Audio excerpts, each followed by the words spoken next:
सुहाग रात की खुशी। आधी रात थी और काव्या की अर्जुन शादी के मंडप में बैठा हुआ अपनी दुल्हन का इंतजार कर रहा था। थोड़ी देर में पंडित जी ने दुल्हन को लाने को कहा तो अर्जुन उत्सुकता से उस दिशा में देखने लगा जहां से दुल्हन आने वाली थी। कुछ ही देर में काव्या अपनी सहेलियों से घिरी शर्माती हुई लाल जोड़े में मंडप में पहुंची। जब वह अर्जुन के पास बैठी तो अर्जुन की खुशी का ठिकाना नहीं रहा।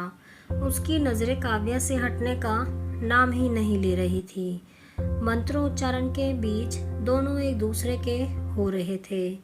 यह जादुई पल उनके जीवन का यादगार क्षण बन गया। शादी संपन्न हुई और काव्या विदा होकर ससुराल पहुंची। अर्जुन का परिवार संयुक्त था। उसकी सास सरला देवी सबका परिचय करा रही थी। काव्या बड़ों के पांव छूते छूते थक गई थी, लेकिन बच्चों और घर के माहौल ने उसका मन बहला दिया। थकावट देखकर थोड़ी देर में उसे आराम के लिए कमरे में भेज दिया गया। उधर अर्जुन सुहागरात को लेकर बेहद रोमांचित था। 2 दिनों से ठीक से सोया भी नहीं था। जैसे जैसे रात बढ़ रही थी उसकी बेचैनी भी बढ़ रही थी।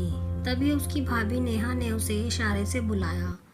नेहा मुस्कुराकर बोली, देवर जी, क्या रात भर दोस्तों संग गप्पे मारते रहेंगे? जाइए, आपकी दुल्हन इंतजार कर रही होगी।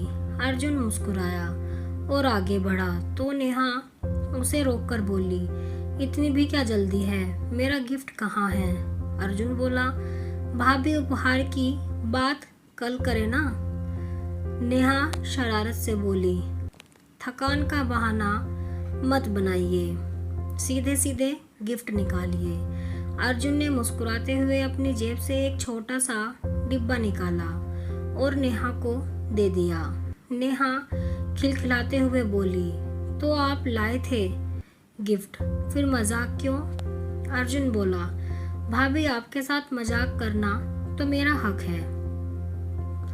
नेहा हंसते हुए बोली, कहीं यही मजाक आपको भारी ना पड़ जाए।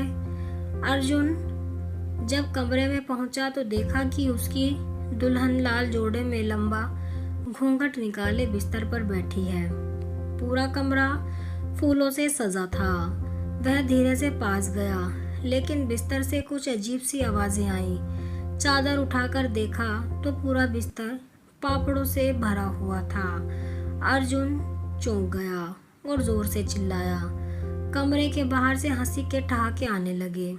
दरवाजा खोला तो देखा परिवार के कई सदस्य हंसी रोकते खड़े थे। अर्जुन गुस्से में कुछ बोलने ही वाला था कि सब भाग खड़े हुए। कमरे में वापस आकर अर्जुन ने पत्नी से कहा, जरा एक तरफ हो जाना, मैं सब साफ कर देता हूँ। दुल्हन चुपचाप एक और हो गई। अर्जुन ने सब पापड़ हटाए, साफ चादर बिछाई और बोला, अब आओ बैठो ना, मेरे घर वाले बहुत शरारती हैं। फिर अर्जुन ने एक छोटा सा गिफ्ट दिया और कहा, तुम्हारी खूबसूरती के सामने यह कुछ नहीं, लेकिन हमारी पहली रात की एक छोटी सी निशानी है। जब वह घूंघट उठाने गया तो दुल्हन ने चेहरा पीछे कर लिया। उसकी इस अदा पर अर्जुन मुस्कुरा गया। अर्जुन ने आखिरकार घूंघट उठाया और चौंक गया। सामने जीजाजी रोहित बैठे थे। वह उछलकर खड़े हुए और दरवाजा खोलकर भागे। अर्जुन गुस्से में लाल हो गया। तभी सरला देवी की बहन की आवाज आई, अब ज्यादा परेशान मत हो, हम आपकी असली दुल्हन को लेकर आते हैं। थोड़ी देर बाद नेहा काव्या को लेकर आई। उन्होंने मुस्कुराकर कहा, देवर जी, इस बार असली दुल्हन है, कोई डुप्लीकेट नहीं, और घूंघट उठाया। काव्या शर्मा गई। नेहा हंसते हुए बोली, अब सुबह जल्दी उठिएगा, और बाहर चली गई। अर्जुन का दिमाग अब भी घूम रहा था, लेकिन काव्या की मौजूदगी ने सब कुछ बदल दिया। दोनों ने बातें की, उपहार दिए और एक दूसरे में खो गए। यह रात उनके जीवन की एक यादगार रात बन गई। आप कमेंट में ज़रूर बताएं कि आपको ये कहानी कैसी लगी है, आपके क्या विचार हैं इसके बारे में। अगर आपको कहानी पसंद आई हो तो वीडियो को लाइक करें, शेयर करें और चैनल पर नए हैं तो चैनल को सब्सक्राइब करें।